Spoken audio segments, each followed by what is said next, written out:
Part 2 The Nature of Emotional Intelligence. Chapter 3 When Smart is Dumb.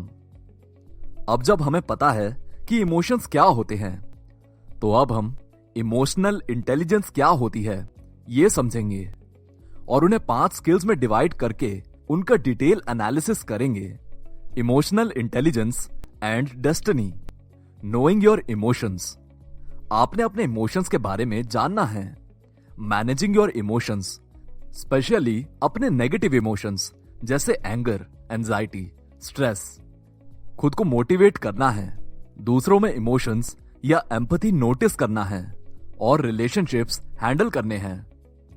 एक इंसान जिसका emotional intelligence high होता है, वो इंसान अपने इमोशंस को रेगुलेट कर सकता है, अपने स्ट्रॉन्ग इंपल्सेस को कंट्रोल कर सकता है, खुद को मोटिवेट कर सकता है, दूसरों के लिए एम्पैथी रख सकता है.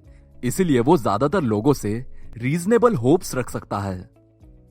अब इमोशनल इंटेलिजेंस की रियली एक मेटा एबिलिटी है, एक एबिलिटी जो डिटरमिन करती है कि हम अपनी दूसरी एबिलिटीज को कितना अच्छे से यूज करेंगे, जिसमें आईक्यू भी इंक्लूडेड है. Can emotions be intelligent?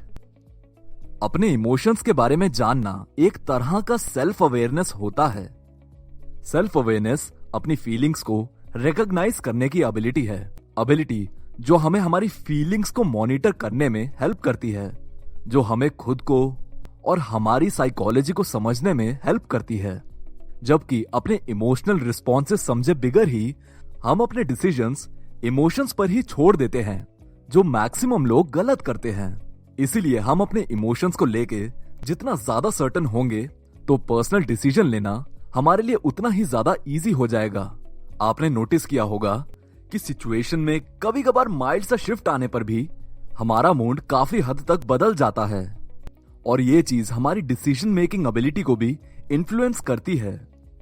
For example, जब भी आप बहुत अच्छे मूड में डिसीजन लेते हैं ना, तो यूजुअली एक परसेप्चुअल बायस क्रिएट हो जाता है, जो हमारी वे ऑफ थिंकिंग को पॉजिटिव बना देता है. अगर दूसरे वर्ड्स में कहूं तो अगर आप हैप्पी मूड में डिसीजन लेते हो, तो वो चीज आपको हैप्पियर डिसीजंस लेने में हेल्प करती है.